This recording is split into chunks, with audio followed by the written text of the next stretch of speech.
Kannepalli pump house వేడిగడ్డను BRS ఎమ్మెల్యేలు ఎమ్మెల్సీలు బృందం సందర్శించారు. నీళ్లు వృధాగా పోతుంటే ఎత్తిపోయకుండా రైతులు నోట్లో మట్టి కొడతారా అంటూ ప్రభుత్వాన్ని ప్రశ్నించారు. కేసీఆర్ మీద కక్షతో రైతుల నోట్లో మట్టి కొట్టే దుర్మార్గపు ఆలోచన చేయొద్దని కాంగ్రెస్ ప్రభుత్వానికి సూచించారు. ఆగస్టు 2 కాళేశ్వరం పంపులు ఆన్ చేయకపోతే 50,000 మంది రైతులతో కలిసి మేమే ఆన్ చేస్తాం అంటూ బీఆర్ఎస్ బృందం తెలిపింది.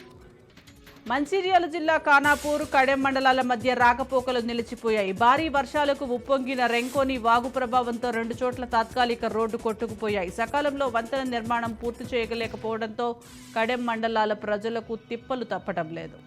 అధిక వడ్డీ ఆశ చూపి 3 కోట్లకు కుచ్చుటోపి పెట్టిన ఓ ప్రబుద్ధుడి భాగవతం బట్టబయలైంది. శ్రీ సత్యసాయి జిల్లా నల్లచెరువు మండల కేంద్రంలో ఆలస్యంగా వెలుగులోకి వచ్చింది. ఉమామహేశ్వర్ రెడ్డి అనే వ్యక్తి అధిక మొత్తంలో వడ్డీ చెల్లిస్తానంటూ ఆశ చూపి మండల కేంద్రంలోని పలువురు వద్ద లక్షలు వసూలు చేశాడు. దీంతో అతని మాయలో పడి మోసపోయిన బాధితులు అందరూ కలిసి స్థానిక పోలీసులను ఆశ్రయించారు.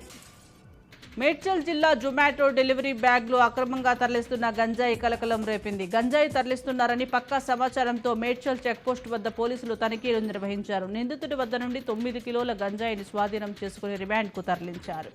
షిర్డీ నుండి కాకినాడ వెళ్తున్న సాయినగర్ ఎక్స్ప్రెస్ లో ఏసీ కోచ్లో చోరీ కలకలం రేపింది. రాత్రి నిద్రిస్తున్న సమయంలో ప్రయాణికుల నుండి దొంగలు భారీ దోపిడీకి పాల్పడ్డారు. సుమారు 30 మంది ప్రయాణికుల బ్యాగుల్లో ఉన్న విలువైన ఆభరణాలు, సెల్ ఫోన్లు దొంగిలించారు.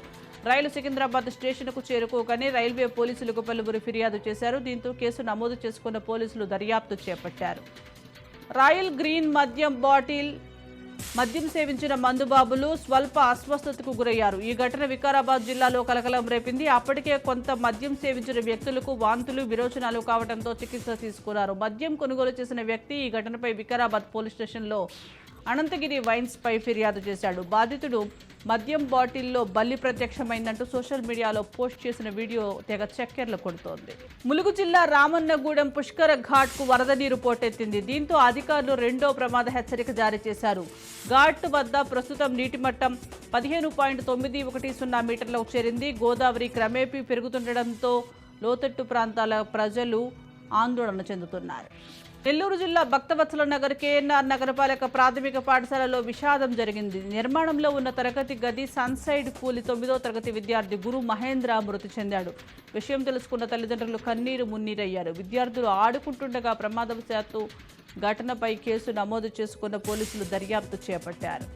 కృష్ణా జిల్లా పెడనలో న్యాయ విజ్ఞాన సదస్సు కార్యక్రమం జరిగింది. ఏపీ ఉన్నత న్యాయస్థానం వారి ఆదేశాల మేరకు నిర్వహించిన ఈ కార్యక్రమానికి జడ్జీలు, పోలీసు అధికారులు పాల్గొన్నారు. రోడ్డు ప్రమాదాల నిర్వహణపై ప్రతి ఒక్కరికి అవగాహన కల్పించే విధంగా పోలీసులు హెల్మెట్ ధరించి పెడన బస్టాండ్ వరకు బైక్ ర్యాలీ నిర్వహించారు.